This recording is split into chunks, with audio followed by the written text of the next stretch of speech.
Hello everyone, welcome back to your RPIT YouTube academic channel. First of all, my name is Diksha. I'm senior nursing tutor RPIT campus Bastada Karnal. Today I have discussed my previous topic lymphatic vessel. So in this session I have discussed about major lymphatic vessel of trunk. जो हमारी major lymphatic vessel होते हैं trunk की वो कौन कौन सी है? First one thoracic ducts, aorta, pleura, cut eggs of diaphragm, thoracic aorta entering aortic hiatus, first number vertebra, right renal artery, cisterna chyli and abdominal aorta. तो सबसे पहले हम डिस्कस करेंगे lymphatic tissue. 3 types: diffuse lymphatic tissue, lymphatic nodules and lymphatic organ. तो सबसे पहले है diffuse lymphatic tissue. Diffuse lymphatic tissue में क्या होगा? नो कैप्सूल प्रेजेंट, कोई भी कैप्सूल की प्रेजेंट नहीं होती है, और found in connective tissue of almost all organ. ठीक है, जो हमारे कनेक्टिव टिश्यू है ऑलमोस्ट हर एक ऑर्गन में प्रेजेंट होते हैं. देन दूसरा जाता है lymphatic nodule. No capsule present, इसमें भी कैप्सूल प्रेजेंट नहीं होता है. ओवल शेप्ड का मासिस होते हैं हमारे.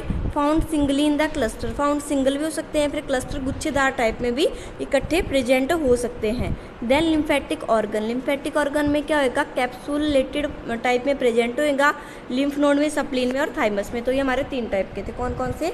Diffuse lymphatic tissue, lymphatic nodules and lymphatic organ. First में कैप्सूल की प्रेजेंस नहीं थी, कनेक्टिव टिश्यू ऑलमोस्ट हर एक ऑर्गन में प्रेजेंट था ये वाला.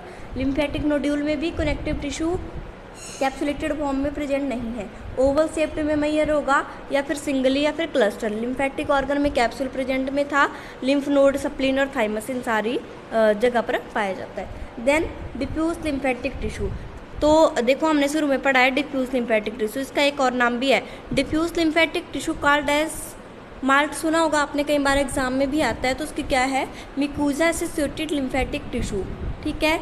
Accumulation of the lymphatic tissue, इसमें क्या होता है?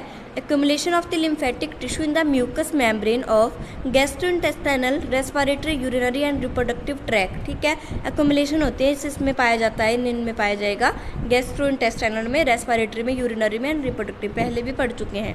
Then located where they come in direct contact with antigen. जहाँ पर ये सारे चीज़ें लोकेट करते हैं लिम्फेटिक टिश्यू होते हैं, डायरेक्ट कॉन्टैक्ट किसके साथ होता है? एंटीजन के साथ. देन दूसरा है lymphatic nodules.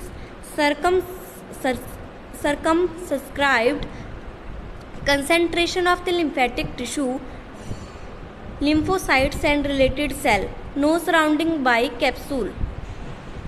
lymphatic nodules. lymphatic nodules में क्या देखो हमारा पिक्चर में दिखाए गए हैं कैसे कैसे प्रेजेंट होते हैं हमारे.